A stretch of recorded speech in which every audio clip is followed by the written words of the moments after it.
My name is Frances, a 39-year-old woman, and there was Harris, a 45-year-old man. Together, we formed an unbeatable pair, conquering our studies, sharing late-night stromboli at 3 a.m., and, inevitably, falling deeply in love. Those college days were filled with the kind of love stories you've probably heard 1,000 times before, where late-night study sessions slowly morph into something much more. We were completely smitten with each other. Harris was everything I could have ever wanted in a partner. He always made me feel cherished, constantly expressing his love for me. But here's where the plot thickens. While I was ready to dive headfirst into a future together, Harris seemed to be stuck in place, hesitating at the idea of marriage or even introducing me to his family. It was as if he was metaphorically cemented to the ground, avoiding any conversation about our future. Fed up with his evasion, I finally confronted him. We found ourselves in an intense argument where I accused him of keeping secrets from me, secrets that felt like they were tearing us apart.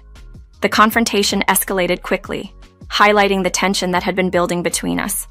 On a seemingly ordinary day, with us sitting in our cozy living room and sipping tea, I decided to address the elephant in the room. I asked Harris why he was so hesitant about moving forward with our relationship, especially regarding marriage and meeting his family. After some initial resistance and dodging the question, Harris finally admitted that he was keeping a significant secret from me. His parents were unaware that he was in a relationship with a Canadian woman. This revelation left me stunned and full of questions. How long had Harris planned to keep this from me? What did this mean for our future? The conversation that day marked a turning point in our relationship, unveiling truths that would challenge our path forward. Harris looked at me, his eyes filled with a mix of regret and concern. Frances, I know it's not right, and it's certainly not fair to you. My family has these deep-rooted cultural expectations. They imagine me marrying someone from our background, someone of Arab descent. They're unaware of my love for you, a Black woman. It's been 4 years, and they still don't know about us. I was stunned. 4 years, and they have no clue who I am? I was 27 when we started dating, Harris. This feels so wrong. I'm truly sorry, he continued. They have strict views, and frankly, some of their attitudes are downright prejudiced. I've been so scared to confront them about us. So, you've been keeping us a secret? Because you're worried about their reaction? Harris, you're supposed to stand by me, even against your parents' prejudices. I never wanted to hurt you, Frances. I love you deeply, and I couldn't bear the thought of putting you in such a difficult position. Hearing Harris's words, I felt a whirlwind of emotions. I love you too, Harris, but this changes a lot. Marrying into a family with such rigid beliefs. I'm not sure if I'm up for that. Frances, please, Harris pleaded. Don't give up on us. I'll talk to my parents. I'll do whatever it takes. I can't lose you. I need some time, Harris. I need to think about all of this, to decide if I can deal with these cultural differences and if I can ever trust you again after you've kept such a significant part of your life hidden from me. I understand, he said softly. I should have been honest with you from the beginning. I'll give you the space you need. But just know, I'm ready to fight for our relationship. I was torn. On one side, there was my love for Haris, so strong and undeniable. But on the other, the reality of entering a family with such strict and, possibly, unwelcoming values weighed heavily on me. The secrecy of our relationship made me doubt the foundation we had built. Trust and honesty are cornerstones of any relationship, and ours seemed to be starting on unstable ground. I decided I needed some distance to reflect on these revelations. Those weeks apart from Harris were among the hardest I've ever faced, filled with introspection about our future and whether love was enough to overcome these formidable obstacles. During that difficult time, I felt lower than I ever had, engulfed in a deep sadness. Yet deep down, I knew Harris was the one for me, my soulmate, and the thought of living without him was unbearable. Driven by a love that felt foolish yet undeniable, I returned to him, ready to face any challenge in life through our way together. After reconciling, we tried to devise a plan to address our unique situation, but every option seemed fraught with fear and uncertainty. Eventually, Haris and I chose a path less traveled. We decided to marry in secret, keeping it hidden from his parents. This was Haris's way of showing his commitment to me, despite the fears he harbored about his family's reaction. He concocted a story for his parents about finding a suitable girl from a good Turkai family, conveniently omitting the fact that I was Black, and that we were already husband and wife. Our grand plan was to enjoy our secret marital bliss for a year before, unveiling the truth to his parents in Turkey, hoping against hope for a fairy tale ending.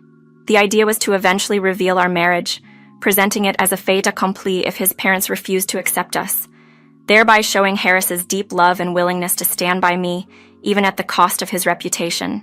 You might be wondering how I agreed to such a plan. Well, Harris has a way of being incredibly convincing, and perhaps my overwhelming love for him clouded my judgment. Time indeed flies when you're lost in happiness. That first year of our secret marriage passed in a blur of joy and love. Harris never failed to express his love for me, promising that he would always choose me above all else. However, as we moved into our second year together, I started to question when we would take that significant trip to Turkey. Harris seemed to dodge the subject every time it came up, his anxiety palpable. He insisted we needed more time, believing that a longer marriage would better demonstrate our commitment to his parents. Truth be told, we were both enjoying our life together so much that we kept putting off facing the inevitable challenges that lay ahead. Our love for each other had only grown stronger, yet the shadow of the future loomed large over us. The idea of confronting Harris's parents and their potential reaction filled me with anxiety, but despite my reservations, I agreed to postpone our trip to Turkey for another year, clinging to a sliver of hope that perhaps Harris was right, that more time would smooth the path ahead of us. Thus, we carried on with our lives, deeply in love and making the most of every moment together, all while I mentally marked off the days until our impending journey. Determined to bridge the cultural gap and make a positive impression on Harris's traditionally minded parents, I decided to immerse myself in learning Arabic. It was a daunting task, but I dove in with determination, dedicating countless hours to studying textbooks, listening to language podcasts, and practicing with Harris at every opportunity. My goal was not just to communicate, but to show my deep respect for his heritage and family. By the end of our second year of marriage, I had become nearly fluent, hopeful that this effort would demonstrate my commitment and readiness to meet his family. However, despite my efforts and growing anticipation, Harris seemed to hesitate once again. I couldn't fathom his reluctance, especially after I had invested so much into embracing his culture, learning the language, and even mastering Turkey cuisine to prove myself as a worthy partner and daughter-in-law. It was clear to me that it was time to insist on taking action. My resolve was further strengthened when I accidentally caught snippets of conversations between Harris and his parents, who were growing curious and increasingly impatient about meeting me. They expressed their eagerness to welcome Harris's wife into their family, hinting at their confusion over the delay. "Harris, we've been patient enough. When will you bring her to Turkey? We're eager to meet this girl," his parents inquired, their voices a mixture of anticipation and mild frustration. "Mom, Dad, I've been considering it. It's just..." Harris faltered, searching for words. "No more excuses, Harris. It's been too long. We're ready to meet her, and it's time she became a part of the family," they insisted, making it clear they would wait no longer. With some more gentle prodding and a final push from both sides, we began planning our trip in earnest. It took a month of meticulous arrangements, but eventually we were on our way to Turkey, ready to introduce me to Harris's family at last. The journey was a whirlwind of emotions for me. The anticipation of meeting his family, combined with the nervous excitement of finally sharing our lives openly, was overwhelming. After years of waiting and preparing, the moment of truth was upon us, and I couldn't help but feel a mix of nerves and excitement as we landed in Turkey, ready to face whatever awaited us. Filled with a mixture of hope and apprehension, we landed in Turkey and made our way to Harris's family home under the cover of night. The moment we disclosed that I, Frances, was not only Black but also Harris's wife, the atmosphere turned sour incredibly fast. His parents' reaction was fierce and unforgiving, their disappointment and anger echoing loudly as they berated him for his choice. Harris attempted to defend me amidst the chaos, but his efforts were swallowed by the storm of their displeasure. I stood my ground, conversing in Arabic to demonstrate my respect for their culture and my commitment to Harris, challenging their prejudices directly. However, my attempts at bridging the gap were seen as defiant rather than conciliatory. Afia and Khan, Harris's parents, couldn't hide their disdain, expressing their disapproval with harsh words that cut deep. The pain of their rejection and the racial slurs directed at me was palpable, and though I was brought to tears, I remained steadfast. I had harbored the hope that Harris would unequivocally choose us, affirming his commitments made in private. However, faced with his family's wrath, he seemed more inclined to appease them than to defend our union or my dignity. This was a bitter realization for me, as it appeared he was prioritizing familial peace over our relationship, leaving me feeling abandoned in the fight for our love and respect. In the aftermath, Harris and I retreated to a hotel, our contingency plan, though the circumstances were far from what we had envisioned for celebrating our autonomy from his family's toxicity. The night was spent in turmoil rather than in unity, with heated discussions about his lack of support. Harris confessed to being overwhelmed by the situation, arguing that my expectations had placed him in an untenable position given his deep-rooted familialities. Despite the tensión and hartache, our bond, necessitated by circumstance and a shared journey, saw us reconciling swiftly. The following days in Turkey, relying on each other for support and companionship, helped mend the immediate rifts in our relationship. Upon our return to Canada, Harris expressed his inability to sever ties with his parents, citing respect and a desire to reconcile as his reasons. This decision marked the beginning of a challenging period for our marriage, shadowed by the events in Turkey. Nonetheless, Harris endeavored to reassure me of his commitment to our relationship, striving to navigate the complex dynamics between his love for me and his familial obligations. Our journey together continued, marked by resilience and the constant effort to build a future on the foundation of our shared experiences and love. Harris's consistent efforts to show his dedication to our relationship gave me hope that, in time, his family might accept us. Yet, as years passed, my patience waned. The desire to start a family grew stronger, but the ongoing tension and unresolved issues with his family made me hesitant. I expressed my concerns to Harris, but his responses were non-committal, filled with promises that never materialized into actions. Each call from Afia and Khan was a reminder of their disapproval, urging Harris to end our relationship or berating him for tarnishing the family's reputation. I tried to convince him that some relationships, particularly those fraught with negativity and toxicity, needed to be reevaluated, if not severed. However, Harris held on to the belief that reconciliation was possible, despite the evident chasm between us and his parents. Our frustrations culminated in a significant argument on my 35th birthday. I couldn't bear the thought of postponing our dreams any longer, but Harris seemed trapped between his allegiance to his family and our shared future. His hurtful words, suggesting our relationship wasn't worth jeopardizing his familial ties, struck a chord deep within me. Though he seemed to regret his outburst immediately, an apology never came. Feeling isolated and dejected, I realized I needed space to reflect and heal from the emotional turmoil. I spent a night away in a hotel, pondering over our relationship and the future I envisioned for myself, a future that seemed increasingly distant with each passing day. The hope was that Harris would reach out, ready to prioritize our relationship over his family's expectations. Slowly faded as time passed without a word from him. After weeks of reflection, I confronted the harsh reality that our relationship could not continue under the shadow of his family's disapproval and the perpetual uncertainty that enveloped us. In a decisive yet heart-wrenching move, I prepared divorce papers, leaving them in our shared home along with my engagement ring, a symbol of a promise that could no longer withstand the strains of our circumstances. It was a difficult decision, driven by the realization that moving forward required letting go of the hope for a resolution that may never come. Harris's reaction to my decision was immediate and intense. He flooded my phone with messages, pleading for reconciliation and promising change. However, I remained steadfast, choosing to communicate through legal channels to ensure my emotional well-being. This decision marked the end of a chapter in my life, a step towards healing and rediscovering my own path away from the turmoil and heartache that had become all too familiar. Facing Harris again was something I couldn't do, given the depth of hurt he had caused. Despite his apologies and attempts to mend things, thinking it might lead me to reconsider, the divorce process was smoother than expected. Harris's leniency stemmed from his belief that our separation was temporary, and that I would eventually return to him. However, a year post-divorce, it became evident to him that my intentions to move on were serious, causing him to realize the permanence of our split. The realization was too late. The emotional scars he left were too profound for me to overlook. In the 3 years that followed, I found myself at 39, truly living life to its fullest, exploring new relationships, and savoring a happiness I hadn't known in years.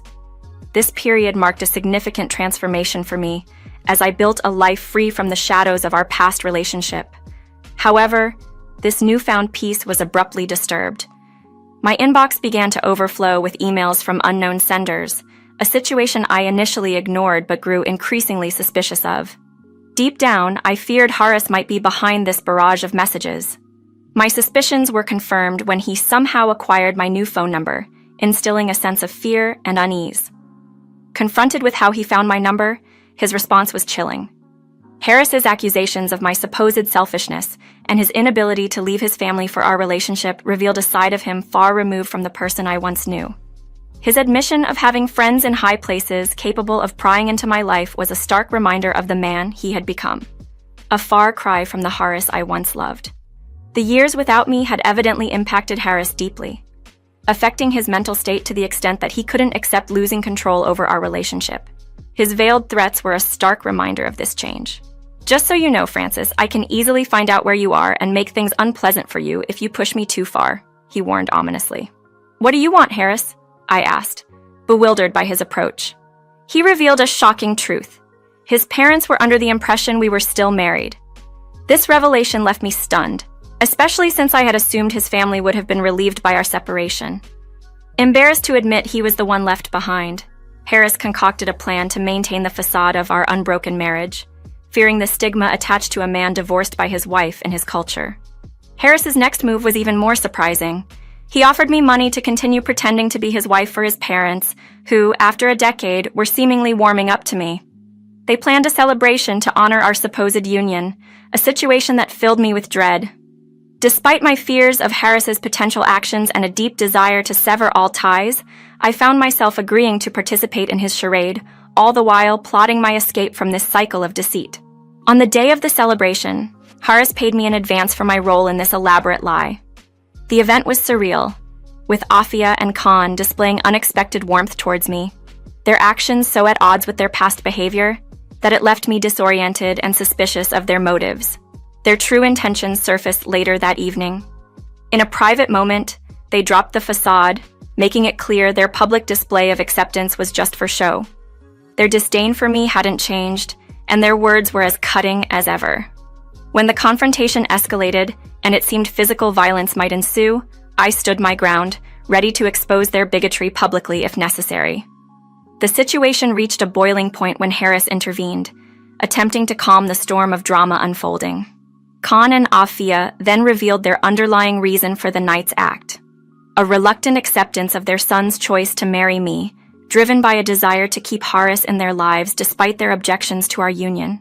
This encounter highlighted the complex dynamics of familial acceptance, manipulation, and the lengths to which individuals might go to preserve appearances, underscoring the ongoing struggle to navigate relationships bound by tradition, prejudice, and personal convictions.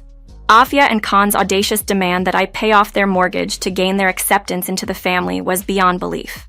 Despite their wealth, they saw this as an opportunity to demean me, making it clear they viewed their approval as a commodity to be bought. Fed up with their arrogance, I knew it was time to take a stand. I revealed to them that Horace and I had been divorced for 6 years, and their opinion mattered little to me. The shock of this revelation left them speechless, turning their disdain towards Horace for not disclosing our separation. They accused him of bringing shame to the family, especially after relocating to Canada to support him. Despite Horace's attempts at damage control, the damage was done. Afia and Khan's anger and embarrassment led them to storm out of the party, promising to cut ties with Harris over what they viewed as his folly. Witnessing Harris's breakdown in the chaos he'd helped create was a pivotal moment. He had spent years fearing this very scenario, and now, faced with its reality, his reaction was one of utter despair. Despite the threats he had made against me, I held one final card, a restraining order, which I revealed to him in no uncertain terms. His threats had backfired spectacularly, and I walked away from the situation with a profound sense of empowerment.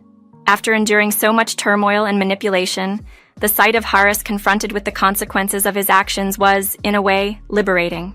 The relief, vindication, and empowerment I felt were overwhelming. And as I left him to face the aftermath alone, I couldn't suppress a laugh, a release of all the tension and anguish he had caused me. It was a laughter of freedom, of closing a chapter filled with pain and moving forward with my life.